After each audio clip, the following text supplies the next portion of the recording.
They were asking me, what about Judge? Judge, hasn't had home run in 16 games. I go, perfect. This is perfect.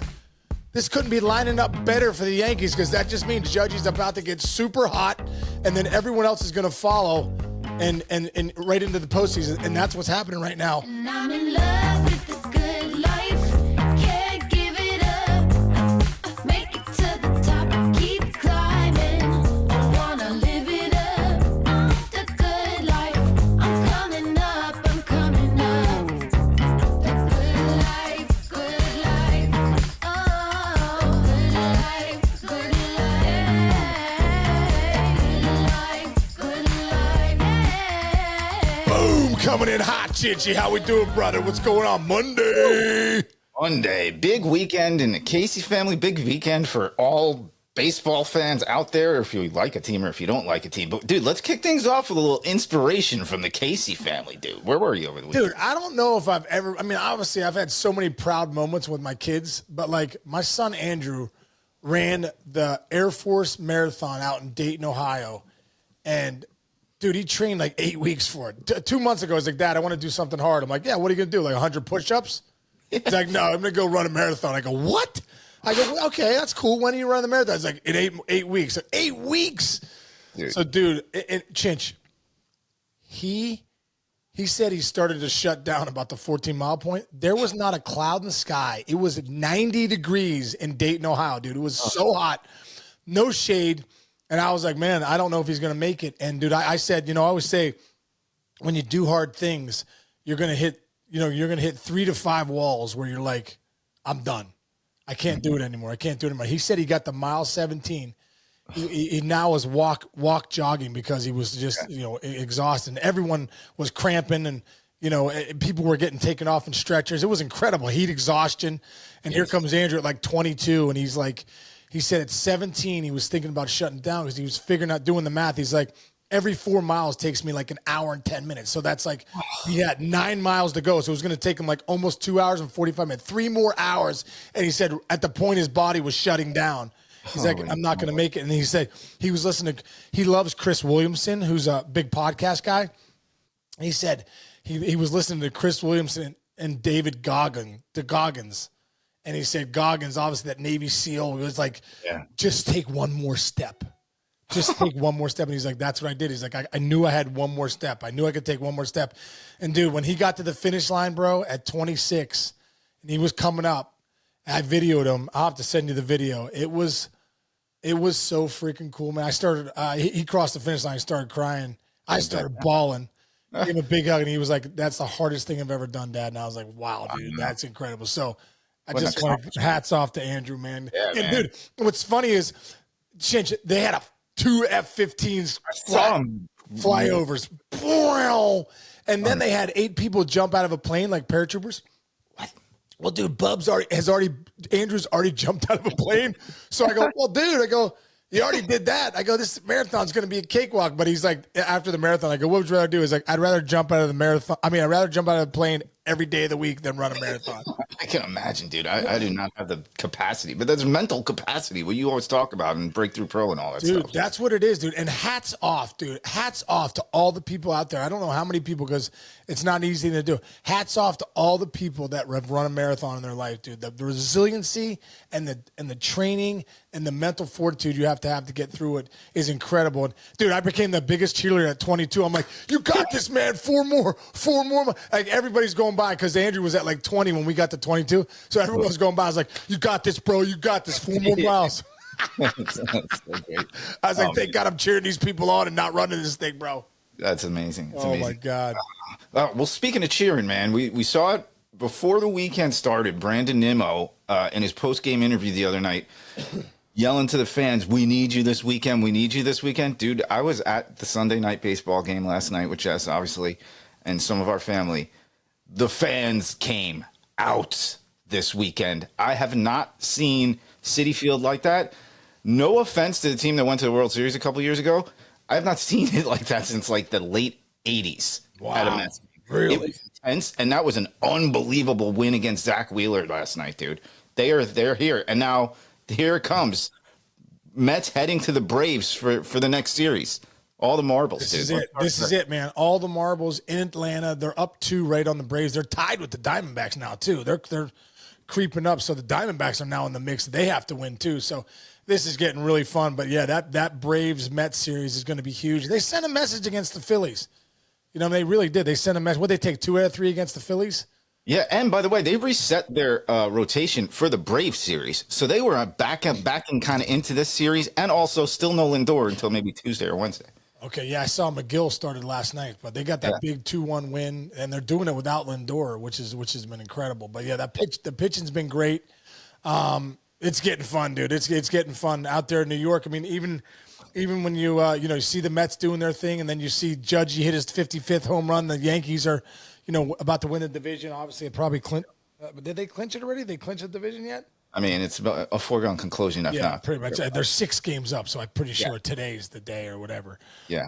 But so many things happening too. As far as like, did you see yesterday? Ohtani ties it and Betts wins it in the ninth. I mean, dude, it's like storybook now. Like, Ohtani ties it at 5 and Betts walks it off back to back. They didn't even get it out. In the ninth, they just so. The star power's out, and I was saying it, Chinch. I was saying a couple weeks ago when I was on WPIX, and I was saying it on on the mayor's office too. Like when they were asking me, "What about Judge? Judge, hasn't had a home run in 16 games." I go, "Perfect. This is perfect. This couldn't be lining up better for the Yankees because that just means Judge is about to get super hot, and then everyone else is going to follow, and right into the postseason, and that's what's happening right now." Is Judge's back hitting home runs every game. Everyone else is swinging the bat. Volpe's starting to swing it.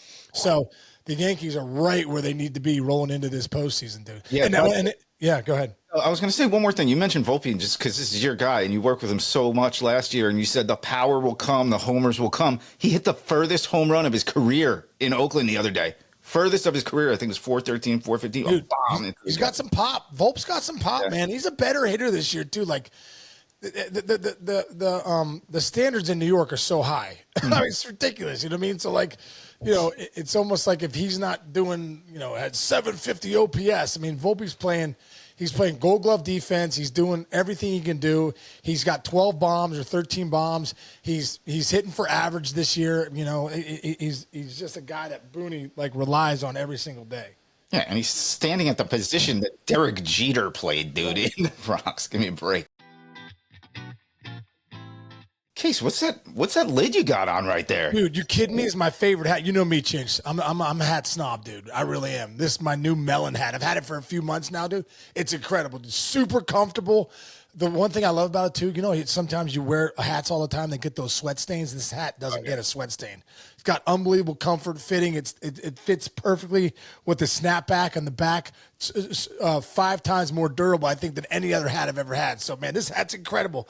The Melon hat, man. You got to get a couple of these, brother. Yeah, dude, I've heard about him. It's like the most premium, durable headwear in the whole world. And people use them for tailgating, working out on a golf course. You're going golfing later today, heading out for date night with Sarah. You throw the Melon cap on, right? Yeah, Am I right? I wear it for everything, dude. The only thing I can't wear it to is premium restaurants where they're like, okay, you got to take your hat off. So other than that, I'm wearing my Melon hat pretty much everywhere. Dude, it's my new favorite hat. I've been wearing my Melon hat for the past few months straight, dude. No sweat stains, what I said, no smell. Looks the same as the day I took it out of the box. I get a ton of compliments on it every time I wear it. It's even better. They have different options for different weather. If it's warm out or you might be jumping in the pool, lake, or ocean, you need their Hydro Collection, bro. The Hydro Collection is next level, Chinch. You'd love that. But when it gets cold and you need to stay warm, don't worry, brother. Melon has you covered there as well.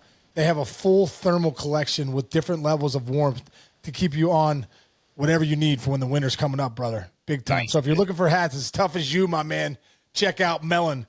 You won't wear anything else after you get one on for yourself. And I know I've been loving my Melon. Yeah, listen to Sean Casey, folks. If you're looking for the world's most durable hat, look no further. Go to melon.com. That's MELIN.com and put it to the test yourself. Yes. Hey, your Detroit Tigers, dude. Bro. Rolling. I mean, and they're tied with the Royals now. Minnesota 1 game back. I mean, Kansas City, they couldn't have picked a worse time to go on a 7-game losing streak, dude. You got to keep going back to your 7-game losing streak. they don't have their RBI guy. You said it, man. Yep. That's They're missing Vinny Pasquantino. They're missing him. It really killed them down the stretch. It really did, because maybe there's a couple of games you runs into a three-run homer or a grand slam or something, and you might have a few more wins right now, and you have a little breathing room. Look like the Mets. It's like, oh, they have a little breathing room. When it's like 2-3 games, you feel better than a half game. You're freaking out by then. Oh man, you're exactly right, dude. Man, it's funny too when you look at the teams that are struggling like right now. You're like, now's not the time to struggle. Like. No. Even the Mariners are trying to make a late push. They're 6-4 in their last 10, but the Twins are 3-7. The Royals have lost 7 in a row, 2-8 in their last 10, and the Tigers are 7-3, have won 2 in a row. They're on fire, and that's how you get back in the race, Chinch. That's how you get back in the race. End of story. End of story. Period. Yeah. Hey, one downer note, man. The Cincinnati Reds let go of their manager for the tail end of the season here. Got to get on that. Yep. Yeah. Well, you know what, man? You kind of heard that coming. I think David Bell did a great job there. Set a great environment in that clubhouse. You know, I know they got a good young team, dude. That team's got a chance to win the World Series. I really believe that, dude. Especially when Matt McClain comes back, and you know they have the good young pitching. They got the star power in that lineup. They got the bullpen. I mean, they really do have some pieces that they have a chance to win the World Series. But I think David Bell did a great job, man. I really do. You know, they had some ups and downs over the years, but I just think they're ready to win now, and I think I know they signed him to a 3-year deal, I believe, this year. So it looked like Nick Kroll and Bob Castellini just wanted to make a change. So, but doesn't mean David Bell didn't do a good job for the last 6 years with the Reds. Yeah, Peter Gammons had a great tweet, and Peter Gammons is Peter Gammons, and he was like, "Don't blame him for this." Is kind of the gist of it. Like, it's just circumstantial things. A lot of things happen. You lose to your second baseman, who's if you had those two guys up the middle this year, it could have been a very different story. You know. I think you're right, James. With McClain in that lineup, I think it's a totally different story with the Reds. I really do. If he's healthy, I mean, he's that spark plug in that lineup. So it was a big blow. I got to ask you this. You don't have to answer, but you think you're going to get a phone call for the managerial job? Yeah, I'd listen. I'd like to see. Hey, listen. If they did call, I'd definitely like to have a conversation. All right. Well, we'll see. I'd like to keep you here, but we'll see. So many things would have to go in the right direction. The stars would have to align. But let's get through this amazing postseason before anybody starts speculating. Yeah. Well, dude, listen, Cincinnati's in my blood too, man. I love that place. Love that city like it's my home city. Being in the Hall of Fame there, playing 8 years there. My whole career was there basically. So yeah, all right. Love that organization, man. Yeah, and whoever they get, is going to be coming into a really good team, and it'd be interesting to see, the names. I'm sure Lark will be in there, and you have to think Skip Schumacher maybe too, and some different guys. There's a lot of different guys out there. Yeah, because the Reds have had a lot of really great players over the years who really know baseball. That's really what it all comes down to. The list is very big. All right, exactly. What do you got going? You going golfing in your Melon hat today? Yeah, I'm going golf, dude. I got my big charity event today for the Casey's Clubhouse, Miracle League, South Hills. We got our big charity golf event, and we're teeing off here in a little bit. I'm be wearing my Melon hat out there, real nice. Nice, dude. I wear this thing for everything. You know what I'm saying? Yeah, that's what you can treat me, man. Yeah, that's great. All right, man. Have fun with that. I gotta go, man. I gotta get some sleep. We had a Maya here last night, staying over with us. Are you serious? After the Sunday night baseball game, I don't know how you played in them because I could barely watch one. I'm dying this morning. Oh my God, I love it. Anyway, all right, man. All right, Chichi. Hey, have a great rest of the day, dude. Everyone out there, thanks for listening. Really appreciate you. We'll see everybody tomorrow.